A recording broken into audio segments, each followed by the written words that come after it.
Bismillahirrahmanirrahim. Assalamualaikum warahmatullahi wabarakatuh.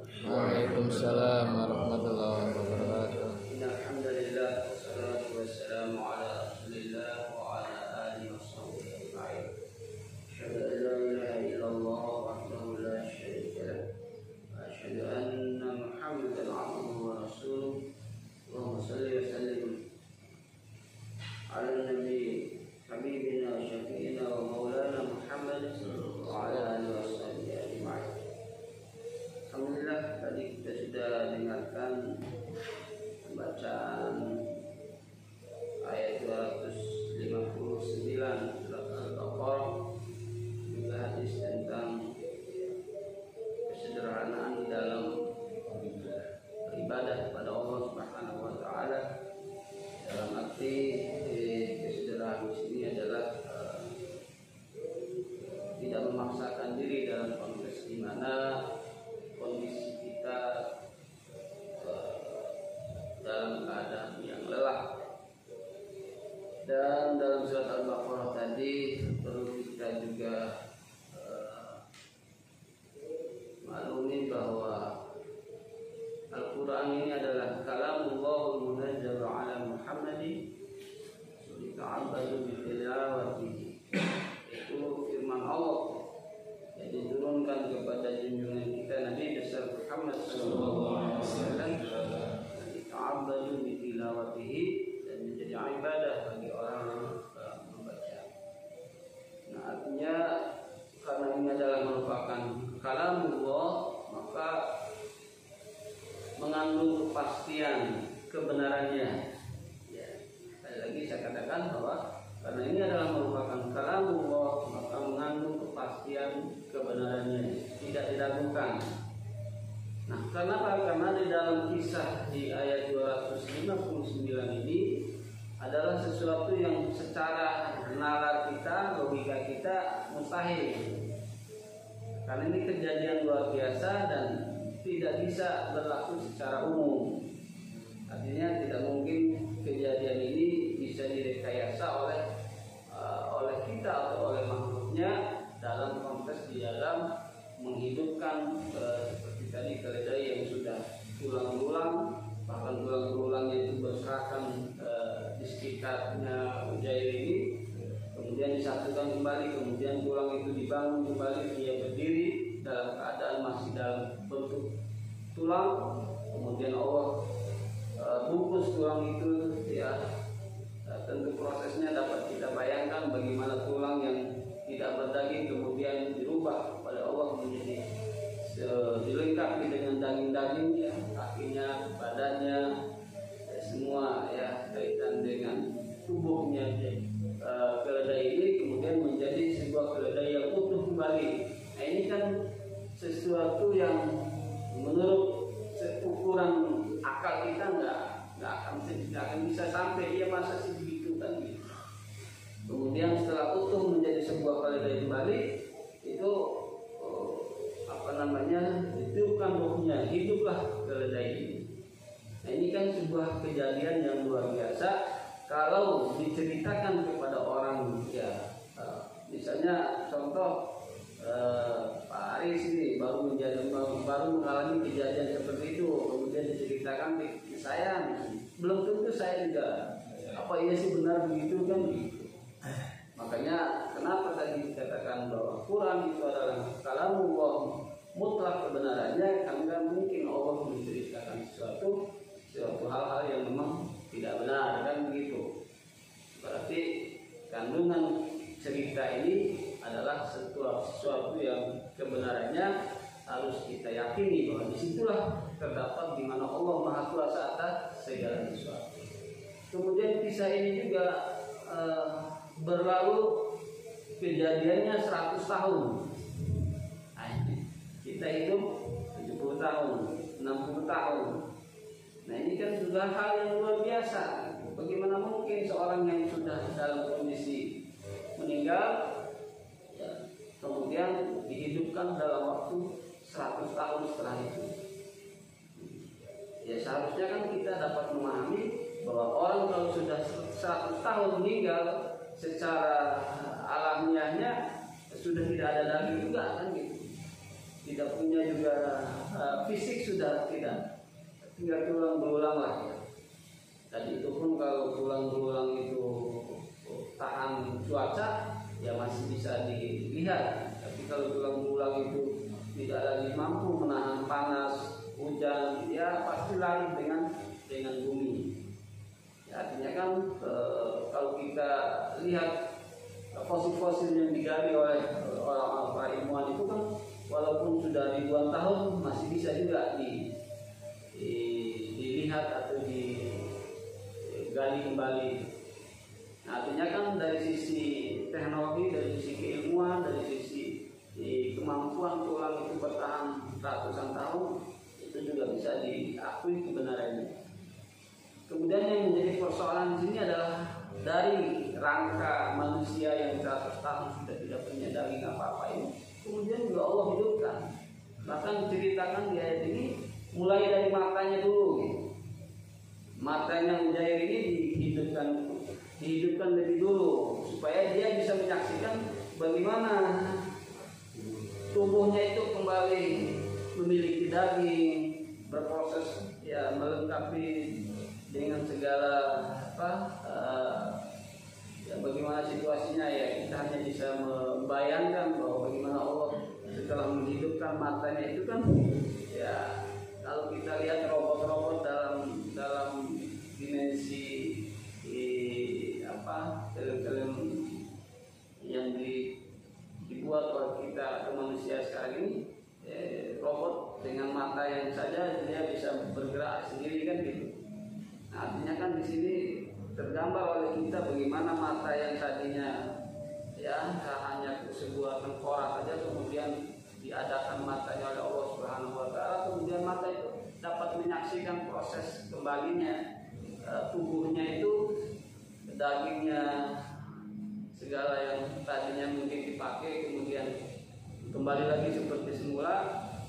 Ya itu kan bukti betapa luar biasanya ya Allah Maha Kuasa atas segala sesuatu. Kemudian Ujair pun bisa menyaksikan makanannya juga diceritakan dalam ayat ini tidak berubah, sudah 100 tahun makanannya masih utuh. Coba di sisi lain badan keledainya sudah tinggal tulang belulang, tapi makanannya Allah usulkan kan gitu. Ya kemudian dimatikannya jadi kan pada saat tadi dikatakan pagi hari ya, siang. Iya, masih siang. Ya masih siang. Kemudian sebelum maghrib sudah dihidupkan, berarti kan masih ada matahari. Berarti kan dia berpikir ini saya hanya setengah hari saja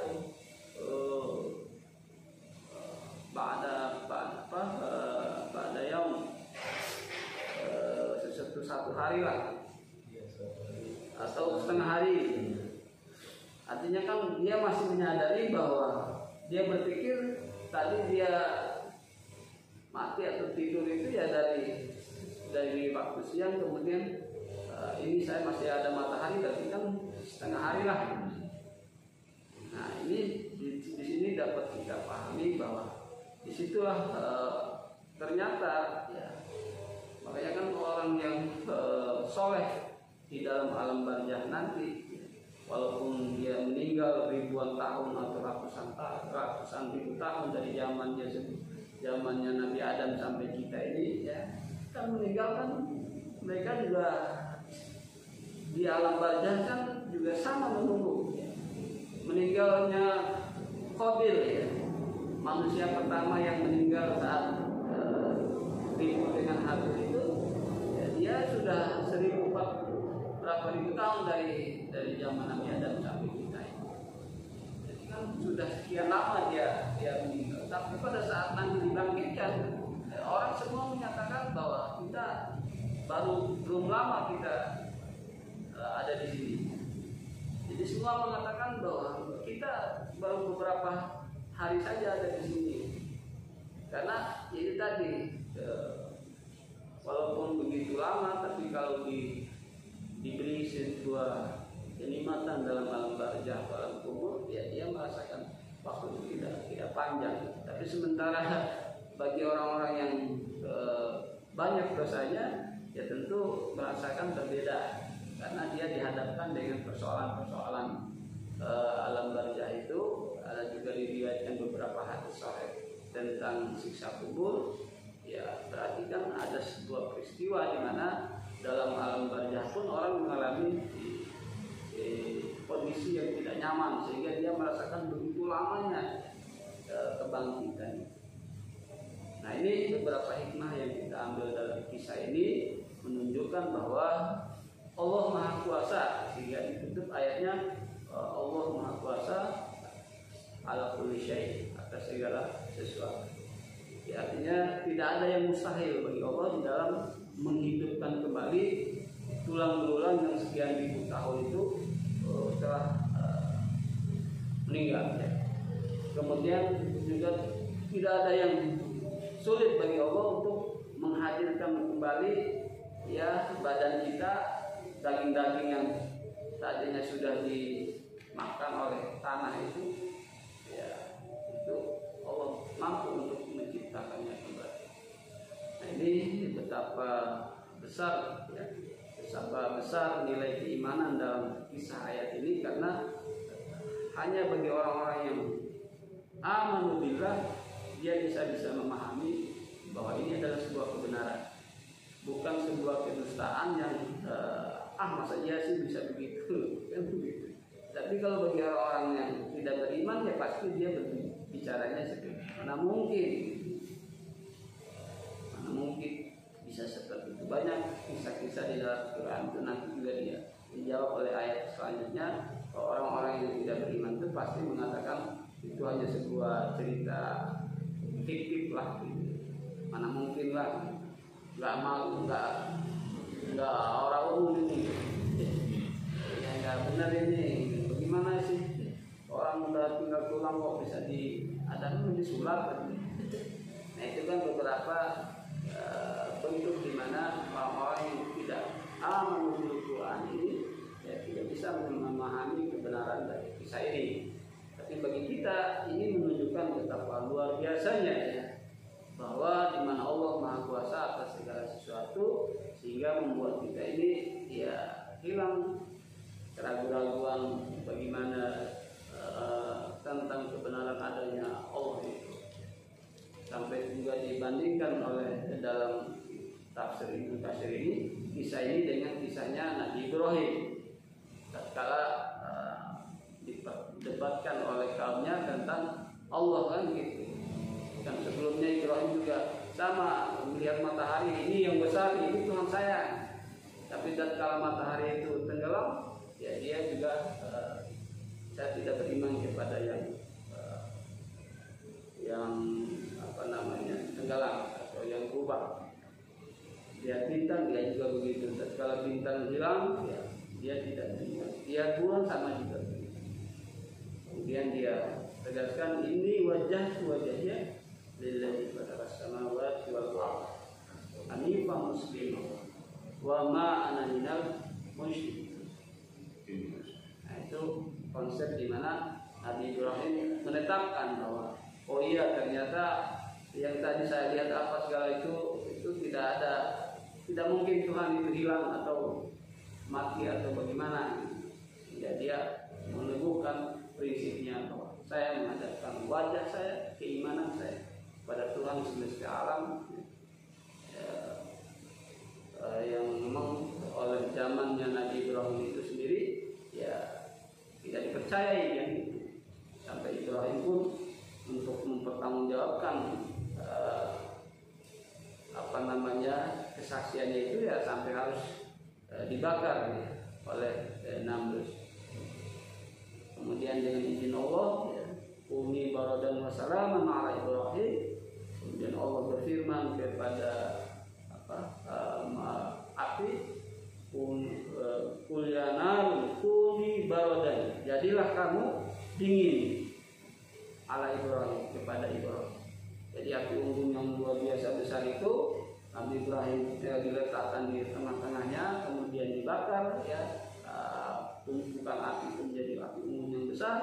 Tatkala api itu selesai, ya, ternyata Ibrahim masih segar bugar. Nah, disinilah kekalahan Namrus dan banyaknya orang yang menonton itu semua akhirnya banyak yang mengikuti kepercayaan Nabi Ibrahim. Makanya Nabi Ibrahim itu adalah Khalilullah, kemudian Abul Anbiya, kecintaan Allah, dan juga menjadi bapaknya para nabi. Karena memang luar biasa ini kisahnya. Nah, itulah betapa yakinnya dia kepada Allah, sehingga walaupun diancam dengan dibakar dan sebagainya, dia tidak membuat seorang Ibrahim itu gentar. Nah, artinya kita yang mendengarkan ayat 259 ini harusnya sampai ke situ. Artinya begitu kita bisa yakinkan diri kita bahwa Allah itu Maha Kuasa atas segala sesuatu, ya. Menciptakan, mematikan, menghidupkan, tidak ada yang sulit.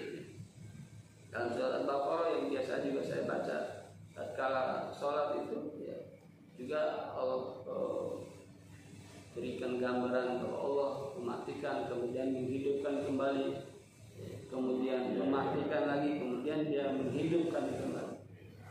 Ya, itu surat Al-Baqarah. Jadi ayat ini benar-benar memberi inspirasi buat kita bahwa Allah Maha Kuasa atas segala sesuatu, ya, terkait dengan kematian kemudian dihidupkan, ini sebagai bukti, ya. Tidak diragukan bahwa Allah Maha Kuasa. Oleh sebab itu jangan pernah kita terbetik di dalam hati meragukan bagaimana hari akhirat itu benar atau tidak adanya, gitu. Nah, bahkan sampai ada seorang tokoh nasional yang menyindir gitu kepada para habaib, kepada ulama. Mereka datang di kita kemudian menceritakan tentang hari akhirat, tentang kehidupan di alam akhirat, padahal mereka tidak pernah ke sana, kan? Nah, itu kan menunjukkan bahwa dia tidak beriman kepada akhirat itu. Padahal alim ulama habaib bercerita tentang akhirat itu ya dari Quran, dari hadis yang memang kebenarannya tidak diragukan. Quran dan hadis adalah dua sumber hukum dalam Islam yang tidak bisa diragukan atau tidak bisa diragukan kebenarannya, karena mutlak kebenarannya. Maka kalau ada orang yang masih bertanya seperti itu, ya berarti kan menunjukkan keimanan dia belum memahami, belum meyakini. Ya, mudah-mudahan Allah kasih hidayah kepada mereka. Kemudian tentang hadis ini, alhamdulillah hadis tentang Zainab, istrinya Rasulullah juga, karena memang termotivasi untuk beribadah, ya, beribadah siang atau malam juga diceritakan dalam hadis ini. Jelas ada tali yang dibentangkan di tiang masjid, di dinding dengan tiang itu. Jadi tatkala dia akan berdiri atau dia berzikir atau dia tasahud akhir atau duduk di antara dua sujud, ya mungkin dia suka menyandarkan badannya untuk menjaga karena begitu lelahnya. Kadang-kadang kita sudah juga seperti itu, habis kerja dari pagi sampai siang, mau sholat zuhur berat gitu, ya mungkin udah kelelahan, ngantuk juga. Nah, bagaimana hukumnya? Kemudian kita juga pulang malam-malam, ya, saya juga sama mengalami itu. Kadang-kadang seperti semalam dari pagi sampai sore sidang, ya melototin komputer, serius dengan bacaan putusan tanpa istirahat, ya kairulah istilahnya, tidur siang sebentar itu tidak bisa dilewati itu karena sidang masih berlanjut dari pagi, dari jam 10 sampai jam 2, istirahat sebenarnya dari jam 10 sampai jam setengah jam istirahat untuk sholat, kemudian sidang lagi dari jam 2 sampai jam setengah 4. Nah, setelah selesai sidang, ya, ada lagi tamu datang, kemudian sampai jam 7. Jadi begitu badan itu ya mungkin faktor juga gitu. Jadi pulang semalam udah sampai rumah udah jam 10. belum sholat isya, karena habis ada maghrib orang masih ada yang konsultasi, jadi nggak sempat sholat isya di rumah kan. Nyampe rumah udah lelah, ya udah tidur aja. Artinya memang hadisnya juga begitu. Jadi kalau kita dalam kondisi sudah sangat lelah, jangan dipaksakan sholat dulu, istirahat aja dulu. Karena di hadisnya ini kan disuruh sholatlah dalam keadaan kita segar, dalam keadaan kita senang, dalam kondisi yang nyaman gitu. Jangan sampai sholat sambil ngantuk gitu. Giliran jadi makmum, giliran dia yang muap daripada bacaan imam, itu nggak bagus juga gitu. Jadi hati-hati juga menguap itu gitu ya. Menguap ya usahakan ya tahanlah gitu. Kan nggak harus melebihi suara imam menguapnya. Kadang-kadang ini kan kurang disadari, ada kurang kontrolnya kita pada saat menguap itu malah justru kencang suaranya. Jadi sebaiknya ditahan, ya cukup ditahan, dikeluarkan lewat hidung, jadi kan tidak bersuara. Tapi memang ya tidak, namanya fisik itu kan menguap pastilah. Tapi yang penting buat kita dalam hadis ini menunjukkan bahwa sebaiknya ibadah itu dilakukan dalam kondisi kita segar, sehingga memungkinkan khusyuk dan benar-benar sadar gitu. Walaupun di sisi lain kita juga mendengar hadis bahwa Rasulullah itu tatkala sholat malam sampai bengkak kakinya, sehingga ditegur oleh Siti Aisyah, kenapa harus sholat sampai bengkak kaki padahal engkau sudah dijamin oleh Allah untuk masuk surga. Rasulullah menjawab, apakah salah saya menjadi orang yang bersyukur terhadap nikmat-nikmat tersebut? Ya, artinya kan ya, pada saat kita memang kuat, segar, ya ibadahlah sebanyak yang kita mampu lakukan kan. Makanya sholat malam pun kan petunjuknya boleh 2, boleh 4, boleh 6, boleh 8. Kemudian ditutup dengan witir yang ganjil, boleh 1, boleh 3 kan begitu. Ya artinya kalau kondisi kita tidak mampu untuk melaksanakan 8 rakaat ya cukup ya 2 rakaat saja dengan witir 1 rakaat ya cukup. Yang penting ya itu tadi staminanya, fisik kita dalam kondisi yang memang memungkinkan kehusuan itu dalam beribadah. Artinya tidak boleh memaksakan ibadah kepada Allah pada saat kita dalam kondisi tidak fit atau tidak lagi lelah. Lalu bagaimana dengan orang sakit? Kan beda hukumnya lagi, beda beda konteksnya lagi. Ada bentuk ibadah pada saat kita mengalami sakit. Ini kan bicara tentang gimana orang yang dalam kondisi payah gitu, lelah, kemudian ingin benar-benar memperbanyak ibadahnya sampai harus menyiapkan tali segala macam kan begitu. Ya, itu sebuah adab yang diajarkan oleh hadis ini, di mana kita ya kalau memang lagi lelah, capek betul, ya udah sholat, tiduran aja dulu, tidur mungkin tadi pulang jam 10 udah lelah, nggak mau sholat isya, kayaknya nggak, ngantuknya udah kelewat ini, ya udah tidur aja dulu. Pasti nanti ya kalau bisa pakai alarm, tapi kalau sudah biasa, insya Allah jam 2 juga bangun. Kalau kebablasan ya, kalau kondisi lelah gitu, ya bisa aja kan bisa. Ya pasti, makanya kalau kebablasan ada kodok namanya. Langsung sholat aja pada saat kita bangun. Misalnya, sholat bisa belum, tapi udah azan subuh. Nah gimana nih? Ya saat selesai sholat subuh, ya nggak apa-apa, dikodok sholatnya.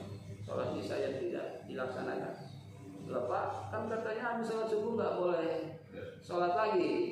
Nah kita lihat hadis yang diriwayatkan oleh Umar bin Khattab menceritakan bahwa beliau biasa mengkodok atau melaksanakan sholat setelah sholat subuh.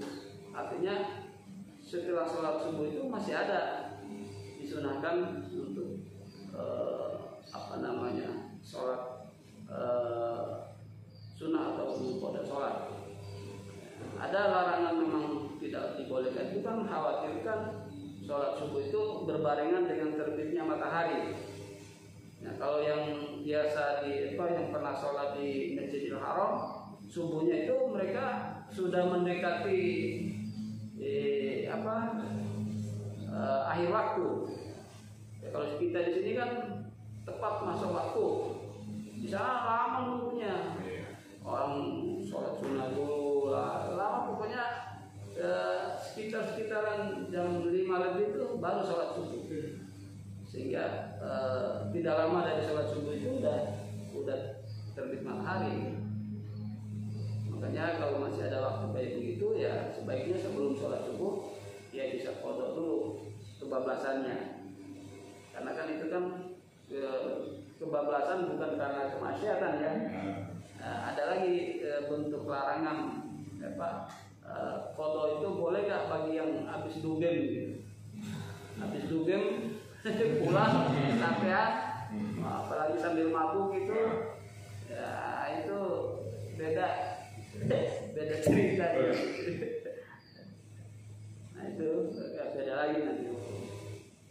Baik, itu saja ringkasan dari ayat 259 dan hadis tentang kesederhanaan dalam beribadah. Mudah-mudahan Allah memberi kita semua pemahaman dengan ayat-ayat ini dan hadis Rasul sehingga iman kita tambah lebih baik lagi dan lebih kuat lagi. Amin. Sehingga kita tetap bersemangat di dalam mempertahankan akidah kita juga di dalam beribadah kepada Allah. Assalamualaikum warahmatullahi wabarakatuh. Waalaikumsalam warahmatullahi wabarakatuh.